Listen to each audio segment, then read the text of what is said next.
का ये फल नहीं कि कर्म से ही उदासीन हो जाए कि अब हमें कर्म ही नहीं करना। जैसे अर्जुन जी को यही बात अच्छी लगी कि चाहे पृथ्वी का राज्य क्या, मुझे स्वर्ग का राज्य भी नहीं चाहिए, मैं अपने इन परिवार वालों को मार करके स्वर्ग का राज्य भी नहीं चाहता। हे केशव, इसलिए मैं सन्यास लेकर भीख मांग खाना उचित समझता हूं, लेकिन युद्ध करना उचित नहीं समझता। तो भगवान ने क्या उपदेश किया?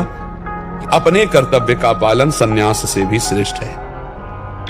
तुमको इस समय धर्म युद्ध आया है तो सन्यास लेने की बात नहीं सोचनी, तुम्हें युद्ध और भगवान ने समझाकर पूरी गीता जी में 18 अध्याय फिर युद्ध प्रारंभ करना है। तो भक्ति का स्वरूप क्या है?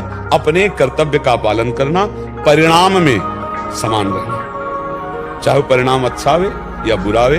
हमारा कर्तव्य सही था, अब परिणाम जैसा आया भगवान जाने, हमको सहन करना है। अब हमारी निंदा हो तो अच्छा है, प्रशंसा हो तो अच्छा है, लाभ मिल गया तो जय जय, हानि हो गई तो जय जय। क्यों? हम अपने कर्तव्य में थे। वो भक्त है, वो समझता है कोई पूर्व का पाप ऐसा है जो हमारे परिणाम में विपरीतता पैदा करके हमें दुख देना चाहता है, हमारा ही कर्म है, तो हम अपने कर्तव्य से नहीं चूकेंगे। तो हर कर्म थोड़ी हमको दुख देगा, फिर एक कर्म ऐसा आएगा जिसमें सारे पाप नष्ट हो जाएंगे, हम परम सुखी हो जाएंगे। इसलिए हमको धैर्यवान बनना चाहिए।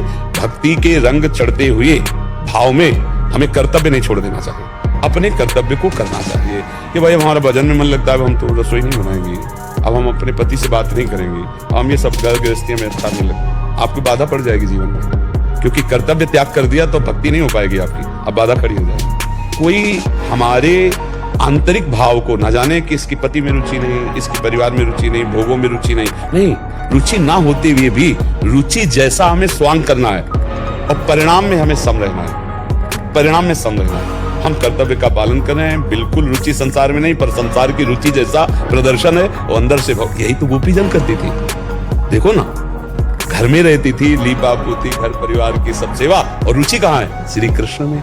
सा वही मन कृष्ण पदार्थ, गोपीजनों के लिए आया है मुरारी पादार्पित चित्तवृत्ति।